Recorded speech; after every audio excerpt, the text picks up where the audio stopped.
میری کنواری نند پیٹ سے ہو گئی تو ساس نے اسے گھر کے کمرے میں بند کر دیا۔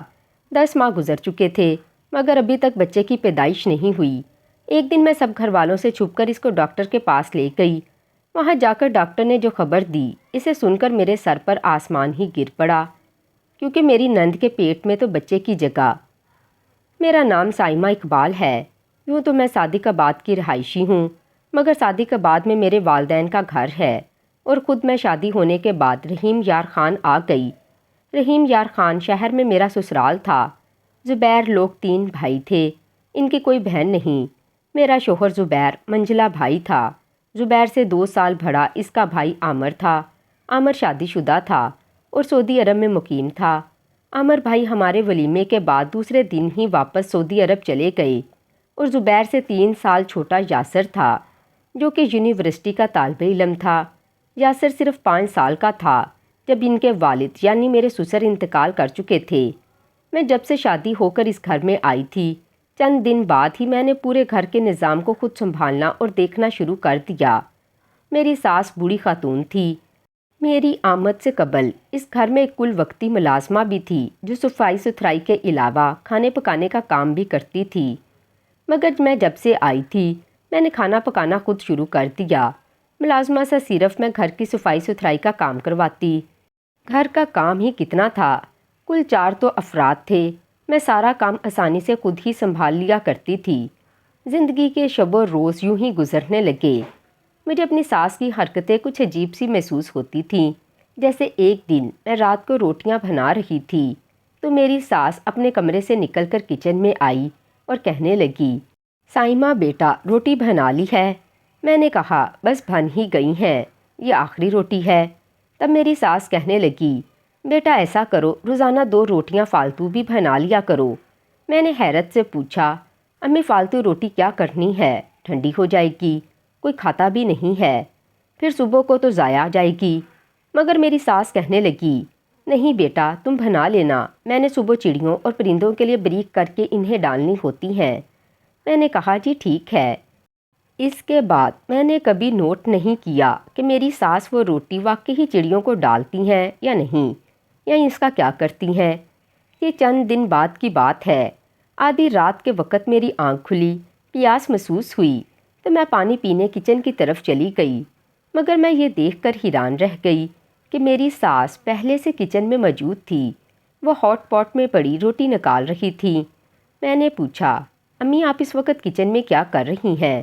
کچھ چاہیے تھا تو مجھے آواز دے دیتی۔ مجھے اچانک وہاں دیکھ کر میری ساس کچھ پریشان سی ہو گئی اور گھبرا کر کہنے لگی، نہیں نہیں وہ تو میں روٹی نکال رہی تھی جو صبح چڑیوں کو ڈالنی ہے۔ میں نہ سمجھی کے عالم میں ان کے چہرے کی طرف دیکھ رہی تھی کہ روٹی صبح چڑیوں کو ڈالنی ہے مگر آدھی رات کو کیوں نکال رہی ہیں۔ مگر میری ساس وہاں کھڑی اس طرح میری منتظر تھی جیسے وہ میرے جانے کا انتظار کر رہی ہوں۔ میں نے پھر جلدی سے پانی پیا اور کمرے میں واپس آ گئی، مگر یہ بات میرے دماغ میں کھٹکنے لگی کہ آدھی رات کو چڑیوں کو روٹی کون ڈالتا ہے، اس وقت کون سی چڑیاں آتی ہیں۔ آخر کچھ دیر تو اسی بات کو سوچ کر میں اپنے آپ میں الجھتی رہی۔ پھر کس وقت میری آنکھ لگ گئی مجھے پتہ ہی نہ چلا۔ کچھ دن یوں ہی گزر گئے اور پھر ایک دن میں نے ایک عجیب بات دیکھی۔ رات کو شاید 11 یا 12 بجے کا وقت ہوگا جب لائٹ جانے کی وجہ سے میری آنکھ کھل گئی۔ لائٹ نہیں تھی تو ہر طرف اندھیرا ہی اندھیرا تھا، مگر بیڈ پر لیٹے لیٹے میری نظر کھڑکی سے باہر صحن میں گئی تو یہ دیکھ کر میری جان نکل گئی کہ صحن میں روشنی کا گول دائرہ سا حرکت کر رہا تھا، جو محسوس ہو رہا تھا کہ کسی نے کوئی چھوٹی سی ٹارچ نما لائٹ پکڑی ہوئی ہے اور وہ آگے جا رہا ہے۔ میں بہت ڈر گئی۔ میرے ذہن میں پہلا یہی خیال آیا کہ ہمارے گھر میں چور گھس آئے ہیں۔ میں نے فوراً زبیر کو اٹھانے کا سوچا، مگر اگلے ہی پل میں نے سوچا کیوں نہ ایک بار کھڑکی کے پاس جا کر غور سے دیکھ لوں۔ میں پاؤں میں جوتا پہنے بغیر بہت محتاط انداز سے بیڈ سے اٹھی اور دبے پاؤں چلتے ہوئے کھڑکی کے پاس جا کر کھڑی ہو گئی۔ کھڑکی پہلے سے کھلی ہوئی تھی۔ میں نے جالی کے ساتھ سر لگا کر باہر صحن میں غور کیا تو میں یہ دیکھ کر بہت حیران ہوئی اور میری حیرت کی انتہا نہ رہی کہ صحن میں واقعی کوئی ٹارچ پکڑے موجود تھا، مگر یہ کوئی اور نہیں، میری ساس ہی تھیں۔ ان کے ہاتھ میں کپڑے میں باندھا ہوا کچھ پکڑا ہوا تھا، مگر مجھے بہت حیرت ہوئی کہ میری ساس یوں آدھی رات کے وقت اپنے ہی گھر میں چوروں کی طرح کیوں چل پھر رہی ہیں۔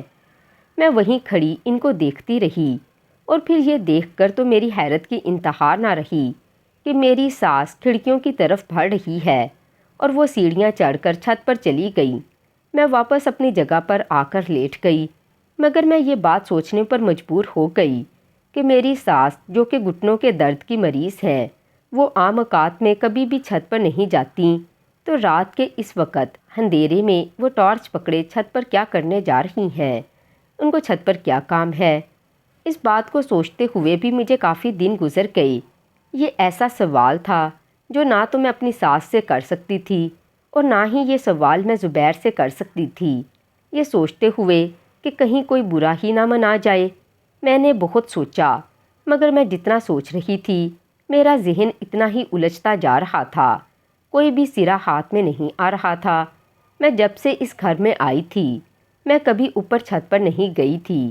ایک دو بار میں نے اپنی ساس سے یہ پوچھا کہ کام والی کے ساتھ جا کر اوپر چھت کی صفائی کروا دوں، تو مجھے یاد ہے تب انہوں نے منع کر دیا اور کہا رہنے دو، ابھی اس کی کوئی ضرورت نہیں۔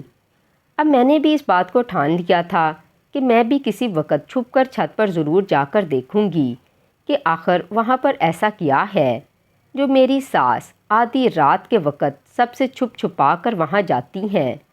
اگلے ہی دن جب زبیر اپنے کام پر چلے گئے اور کام والی صفائی کر کے جا چکی تھی، دوپہر کے وقت میری ساس نماز کے بعد کچھ دیر آرام کرنے کے لیے لیٹتی تھیں۔ میں اسی وقت کا انتظار کر رہی تھی۔ جیسے ہی میں نے دیکھا کہ میری ساس سو چکی ہیں، میں فوراً چھت کی جانب گئی۔ چھت پر دو کمرے بنے ہوئے تھے۔ ایک کمرے کا دروازہ تو کھلا ہوا تھا جس میں کاٹ کباڑ پڑا تھا، لیکن دوسرے کمرے کو تالا لگا ہوا تھا۔ کمرے میں کوئی بھی کھڑکی نہیں تھی کہ جس سے اندر جھانکا جا سکتا ہو۔ میں نے دروازے کے ساتھ کان لگا کر سننے کی کوشش کی، تبھی خوف سے میرے جسم کے رونگٹے کھڑے ہو گئے۔ مجھے یوں لگا کیونکہ اندر سے کسی کی سسکیوں کی آواز آ رہی تھی۔ اندر کوئی موجود تھا اور جو بھی تھا وہ رو رہا تھا۔ اب یہ تو میں جان چکی تھی کہ اوپر اس کمرے میں کوئی موجود ہے، مگر یہ کون ہے؟ اس راز سے پردہ اٹھانا ابھی باقی تھا۔ اس سے پہلے کہ کوئی یہاں پر آ جاتا میں نے فوراً نیچے کی طرف قدم بڑھا دیے۔ سیڑھیوں سے واپس اترتے ہوئے میرا دل تیزی سے دھک دھک کر رہا تھا۔ میری نظر ساس کے کمرے کی طرف تھی۔ میں نے جلدی جلدی سیڑھیاں پار کیں اور اپنے کمرے کی طرف چلی گئی۔ اب مجھے یہ جاننا تھا کہ اس کمرے میں کون بند تھا۔ آخر ایسا کون سا راز تھا جس کی مجھ سے پردہ داری کی جا رہی تھی؟ اور تو اور میرے شوہر نے بھی کبھی مجھے بھنک تک نہیں لگنے دی تھی۔ میں بھی اس گھر کا فرد تھی، مجھے بھی یہ سب کچھ جاننے کا حق تھا۔ مجھے بھی یہ بات جاننا تھی کہ اوپر کون موجود ہے۔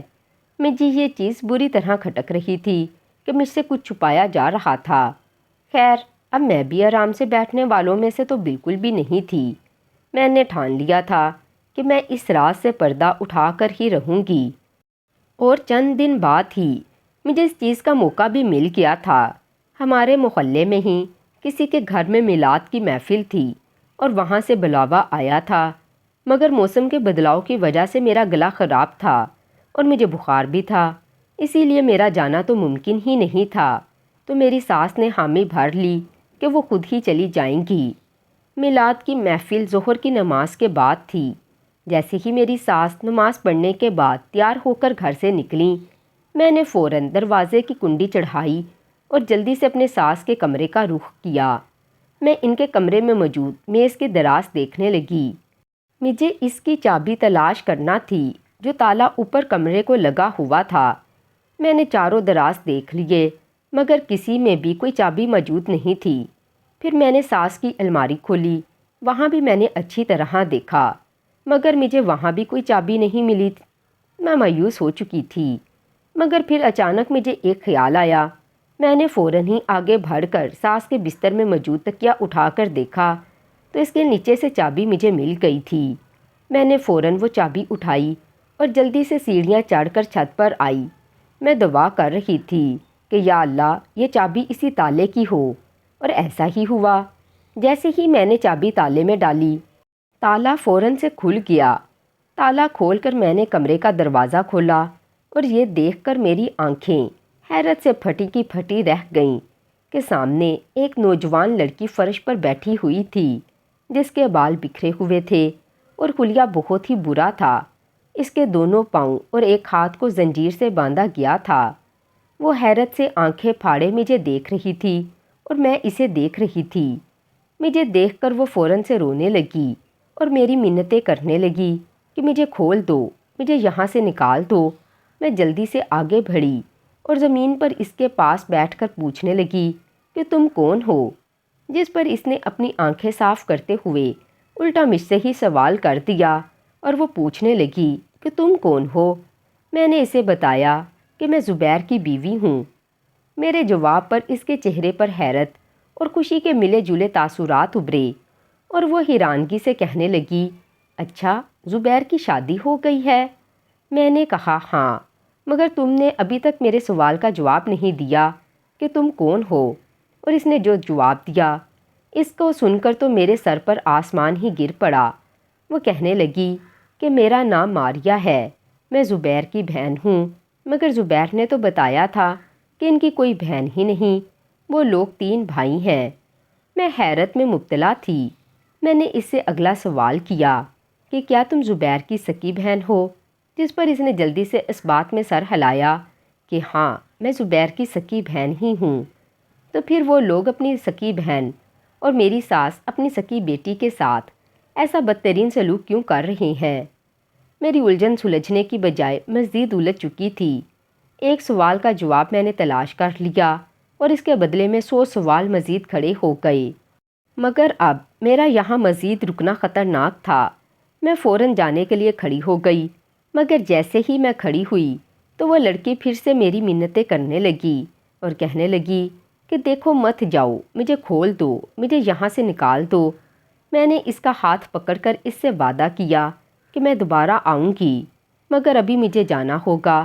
میں نے اس سے وعدہ کیا کہ میں اسے یہاں سے نکالوں گی، مگر ابھی نہیں، ابھی مجھے بہت سے سوالوں کے جواب تلاش کرنے ہیں، مگر بہت جلد میں اسے یہاں سے نکالوں گی۔ میں اس لڑکی کو امید کا ایک سیرا پکڑا کر خود فوراً دروازے کو تالا لگا کر واپس نیچے آ گئی اور چابی وہیں اسی جگہ پر واپس رکھ دی۔ اس کے بعد میں نے اپنی ساس پر نظر رکھنی شروع کی تو مجھے پتہ چلا کہ میری ساس رات کے اندھیرے میں وہ روٹی اپنی بیٹی کو ہی دینے جاتی تھی اور وہ اسے دن میں ایک ہی بار کھانا دیتی تھی۔ کچھ دن بعد میں نے باتوں باتوں میں زبیر سے ذکر کیا کہ زبیر، کیا آپ لوگوں کی کوئی بہن نہیں تھی؟ میرے اس سوال پر زبیر نے کھانا کھاتے ہوئے چونک کر میری طرف دیکھا تو میں نے نظریں چراتے ہوئے ان سے کہا، میں ماریہ کے بارے میں جانتی ہوں۔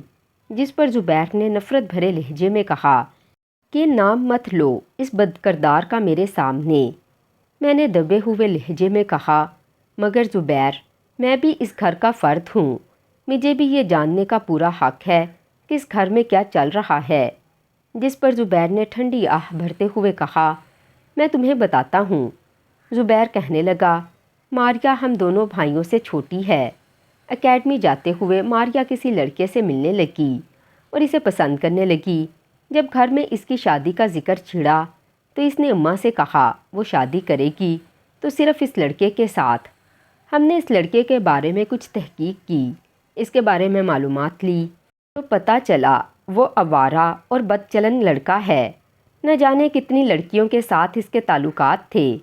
ہم نے ماریہ کو سمجھایا مگر ماریہ اپنی ضد پر قائم تھی، مگر ہم جانتے بوجھتے اپنی بہن کو اس اندھے کنویں میں دھکا نہیں دے سکتے تھے۔ ہم نے ماریہ کا کالج جانا بند کروا دیا، مگر ہمیں پتہ ہی نہیں چلا کہ کب اس نے یہ انتہائی قدم اٹھا لیا۔ یہ کہتے ہوئے زبیر نے نفرت سے فرش پر ایک جانب تھوک دیا۔ باقی کی کہانی میں ماریہ کا وجود دیکھ کر سمجھ چکی تھی۔ زبیر پھر سے بتانے لگے کہ تب ہم سب نے مل کر طے کیا کہ ہم اس بدکردار کو مار کر اس کے ناپاک خون سے اپنے ہاتھ گندے نہیں کریں گے۔ ہم نے اسے کمرے میں بند کرنے کا فیصلہ کیا اور ہم نے اماں کے ساتھ مل کر طے کیا کہ جب یہ بچہ پیدا ہوگا تو ہم اسے عیدی سینٹر کے جھولے میں رکھ کر آئیں گے اور ماریا اپنی موت تک اسی کمرے میں بند رہے گی۔ مگر تم اماں سے اس بات کا ذکر نہ کرنا، ہم سب کے سامنے وہ مر چکی ہے۔ میں نے زبیر سے کہا، آپ بے فکر رہیے، میں بالکل بھی ماریا کا ذکر نہیں کروں گی۔ آخر میں زبیر فکر مندی سے کہنے لگے، سائمہ اب تم نے ماریا کا ذکر چھیڑا ہے تو میں تم سے ایک بات پوچھنا چاہتا ہوں۔ پہلے تو یہ بات مجھے پریشان کرتی تھی، مگر ظاہر ہے میں اماں سے یہ بات نہیں کر سکتا تھا۔ میں نے کہا، جی کہیے کیا بات ہے؟ تب زبیر کہنے لگے کہ بچے کی پیدائش تو 9 ماہ کے اندر ہو جاتی ہے، جبکہ ماریا کو اس کمرے میں بندے ہوئے 9 ماہ سے زیادہ کا عرصہ ہو چکا ہے۔ یہ تو واقعی پریشانی کی بات ہے۔ میں نے فکر مندی سے کہا، آپ پریشان مت ہوں، میں کچھ سوچتی ہوں۔ میں نے زبیر کو تسلی دیتے ہوئے کہا۔ زبیر کو تو میں تسلی دے چکی تھی، مگر میں خود پریشان ہو چکی تھی کہ اگر ماریا کو اس کمرے میں 9 ماہ سے زیادہ کا عرصہ ہو چکا تھا تو پھر اس کا مطلب ہے کہ ماریا کو کسی ڈاکٹر سے چیک کروانے کی اشد ضرورت ہے۔ مگر اس گھر میں کوئی بھی اس کا نام لینے تک کو تیار نہیں تھا۔ اس کا مطلب تھا کہ جو بھی کچھ کرنا ہے مجھے خود ہی کچھ کرنا ہے۔ میں اپنے ذہن میں آگے کا لائحہ عمل تیار کرنے لگی۔ اس کے بعد موقع دیکھتے دیکھتے مجھے 1 ماہ کا وقت یوں ہی گزر گیا۔ اس دوران جب کبھی مجھے تھوڑا سا بھی وقت ملتا، میری ساس نہانے جاتی یا محلے میں بھی کسی کے گھر جاتی تو میں فوراً چھت پر جاتی اور ماریا سے ملتی، اسے یہ امید دلاتی تھی کہ میں بہت جلد اسے یہاں سے نکال لوں گی۔ اور پھر تقریباً 1 ڈیڑھ ماہ بعد مجھے یہ موقع مل ہی گیا۔ میری ساس کی خالہ وفات پا گئیں، جو کہ پاس ہی کے کسی گاؤں میں رہتی تھیں۔ جنازے میں شرکت کرنے کے لیے میری ساس زبیر کو ساتھ لے کر ان کی طرف چلی گئیں۔ میرے لیے یہ سنہری موقع تھا۔ مجھے ابھی اور اسی وقت اسی موقع سے فائدہ اٹھانا تھا، کیونکہ شاید مجھے دوبارہ ایسا موقع نہ ملتا۔ میں فوراً ساس کے کمرے میں گئی، وہاں سے چابی تلاش کی اور چھت پر جا کر ماریا کو زنجیروں سے آزاد کیا۔ میں نے دونوں ہاتھوں سے پکڑ کر ماریا کو کھڑا کرنا چاہا تو وہ لڑکھڑا کر گر گئی۔ اس کی ٹانگیں اس قدر کمزور ہو چکی تھیں کہ اس کا اپنا وزن بھی برداشت نہیں کر پا رہی تھیں۔ بڑی مشکل سے میں ماریا کو سیڑھیوں سے نیچے لے کر آئی۔ رکشے والے کو میں نے پہلے ہی بلا لیا تھا، جو کہ باہر کھڑا میرا انتظار کر رہا تھا۔ میں نے اپنا ایک سوٹ الماری سے نکالا اور ماریا کو پہنانے میں مدد کی۔ اس کے بعد اپنی ہی ایک چادر اسے اوڑھنے کے لیے دی اور پھر ہم گھر سے نکل آئے۔ میں نے باہر کے دروازے کو تالا لگایا اور ہم دونوں رکشے میں سوار ہو گئیں۔ رکشے کا رخ ہسپتال کی طرف تھا۔ میرا تو دل بری طرح سے دھڑک رہا تھا۔ ماریا کو لے کر گھر سے نکل تو آئی تھی، مگر آگے میری ساس اور زبیر کا رد عمل کیا ہوگا، یہ سوچ کر مجھے خوف بھی محسوس ہو رہا تھا۔ رکشہ ہاسپٹل کے آگے پہنچ کر رکا تو میں اور ماریا اندر چلے گئے۔ ڈاکٹر سے نمبر لینے کے بعد ہم نے کچھ دیر انتظار گاہ میں بیٹھ کر انتظار کیا۔ اپنی باری آنے پر ہم دونوں اندر ڈاکٹر کے کمرے میں داخل ہو گئیں۔ لیڈی ڈاکٹر نے ماریا کا الٹرا ساؤنڈ کرنا تھا، جس کے لیے اس کو بیڈ پر لیٹنے کا کہا۔ ماریا کا الٹرا ساؤنڈ کرنے کے بعد ڈاکٹر نے جو بات بتائی، اسے سن کر میری تو روح فنا ہو گئی۔ ڈاکٹر نے کہا، ماریا پیٹ سے نہیں ہے، بلکہ ماریا کے پیٹ میں بہت بڑی پتھری ہے، جس کا ہمیں جلد از جلد آپریشن کروا لینا چاہیے۔ دوا لکھتے ہوئے ڈاکٹر نے یہ بھی بتایا، اس پتھری کی وجہ سے ہی ماریا کو بھوک بھی نہیں لگتی۔ اور تو اور ڈاکٹر نے یہ بھی کہا، پیٹ میں پتھری ہونے کی وجہ سے متلی بھی ہو سکتی ہے۔ ڈاکٹر نے دوا لکھنے کے بعد پرچی مجھے تھما دی اور میں ہکا بکا ماریا کو لے کر کمرے سے باہر نکل آئی۔ تب ماریا نے مجھے بتایا کہ اس نے جب گھر والوں کے سامنے اپنی پسند کا اظہار کیا تو سب نے شدت سے انکار کر دیا، یہ کہتے ہوئے کہ وہ لڑکا آوارہ اور بد چلن ہے۔ مگر ماریا بھی نہ سمجھتی، اسی لیے وہ اپنی ضد پر قائم رہی۔ کچھ دنوں بعد جب اس کی طبیعت بگڑنے لگی، اس کو ہر وقت متلی کی شکایت رہتی اور ساتھ ہی اس کے وجود میں تبدیلی بھی آنے لگی، تو میری ساس نے یہی اندازہ لگایا کہ ماریا نے ضد میں کوئی انتہائی قدم اٹھا لیا ہے، جبکہ حقیقت میں ایسا کچھ بھی نہیں تھا۔ جبکہ دوسری طرف ماریا یہ بات سمجھتی رہی کہ اسے اس بدچلن لڑکے سے محبت کے جرم میں کمرے میں قید کر دیا گیا ہے۔ وہ تو یہ بات جانتی ہی نہیں تھی کہ اس کی ماں اور بھائی اسے بدکردار سمجھ رہے ہیں۔ ماریا کو لے کر ابھی ہسپتال سے میں نکل ہی رہی تھی جب زبیر کا فون آ گیا۔ وہ انتہائی طیش کے عالم میں تھا اور پوچھ رہا تھا، تم کہاں ہو؟ اور کمرے میں ماریا بھی نہیں ہے۔ مجھے فوراً بتاؤ کہ تم اسے لے کر کہاں گئی ہو۔ میں نے زبیر کو صبر کرنے کا کہا اور بتایا کہ میں 15 منٹ تک گھر ہی آ رہی ہوں۔ گھر آ کر سب کچھ آپ کو بتاتی ہوں۔ گھر پہنچنے کے بعد جب میں نے زبیر اور اپنی ساس کو ساری صورتحال سے آگاہ کیا تو وہ دونوں بھی حیران تھے اور اپنی جگہ شرمندہ بھی تھے۔ میری ساس کی آنکھوں میں آنسو آ گئے۔ اس نے فوراً اپنی جگہ سے اٹھ کر ماریا کو گلے لگایا اور اس سے اپنے رویے کی معافی مانگی۔ ماریا بھی بری طرح بلک بلک کر رو رہی تھی۔ زبیر نے بھی ہاتھ جوڑ کر ماریا سے معافی مانگی۔ میری ساس اور زبیر میرے بھی شکر گزار تھے کہ میں نے آگے بڑھ کر اس معاملے کو ختم کیا، ورنہ نہ جانے کب تک یہ معاملہ یوں ہی چلتا رہتا اور یہ غلط فہمی کی دیوار یوں ہی قائم رہتی۔ سب بہت خوش تھے اور رنجیدہ بھی تھے کہ اگر وہ سب کھل کر ایک دوسرے سے بات کر لیتے تو شاید نوبت یہاں تک کبھی بھی نہ پہنچتی۔ اس کے بعد 2 ماہ تک ہم نے ماریا کی صحت کا خوب خیال رکھا، اسے خوب اچھی خوراک دیتے رہے۔ جب اس کی صحت کچھ بحال ہوئی تو پھر زبیر نے اس کا آپریشن بھی کروا دیا۔ اس واقعے کے بعد عامر بھائی بھی سعودی عرب سے 3 ماہ کی چھٹی لے کر اپنی فیملی کے ساتھ واپس پاکستان آ گئے۔ اسی دوران زبیر کے ایک جاننے والے کے توسط سے ماریا کا ایک بہت ہی رشتہ بھی آیا تھا۔ اس کے بھائیوں نے اس بار خوب جانچ پڑتال کی اور جانچ پڑتال کرنے کے بعد ہی اس کے بھائیوں نے ہاں کر دی اور ایک سادہ سی چھوٹی سی تقریب میں ماریا کو ساجد کے نام کی انگوٹھی پہنا دی گئی۔ ساجد کی فیملی کو ہم نے ماریا کے آپریشن کے متعلق بھی پہلے سے ہی آگاہ کر دیا تھا تاکہ بعد میں کسی قسم کی کوئی بھی غلط فہمی پیدا ہونے کا امکان ہی نہ رہے اور ان کا رشتہ بھی اچھے طریقے سے قائم رہے۔ عامر بھائی 3 ماہ کی چھٹی پر پاکستان آئے تھے، اسی لیے ماریا کی شادی کی تاریخ 1 ماہ بعد ہی رکھ دی گئی تھی کیونکہ عامر بھائی کو دوبارہ اتنی لمبی چھٹی ملنا مشکل تھا۔ سارا خاندان دوبارہ سے ایک ساتھ ہو گیا تھا۔ ماریا خوش اور مطمئن تھی۔ گھر میں خوب زور و شور سے اس کی شادی کی تیاریاں چل رہی تھیں، مگر میں آج بھی جب تنہا ہوتی ہوں تو یہی بات سوچنے لگتی ہوں کہ دلوں میں بات رکھنے سے کیسے رائی کا پہاڑ بن جاتا ہے، اور یہ پہاڑ اگر خون کے رشتوں کے درمیان کھڑا ہو جائے تو کیسے ایک ساتھ کئی زندگیاں تباہ برباد ہو جاتی ہیں۔ ہماری ناظرین، آج کی کہانی آپ کو کیسی لگی؟ کمنٹ باکس میں اپنی رائے کا اظہار ضرور کیجیے گا، اور مزید اس طرح کی سبق آموز کہانیاں سننے کے لیے ہمارے چینل کو سبسکرائب کر دیجیے گا اور ہماری ویڈیو کو لائک کریں اور شیئر کریں۔ شکریہ۔ اللہ حافظ۔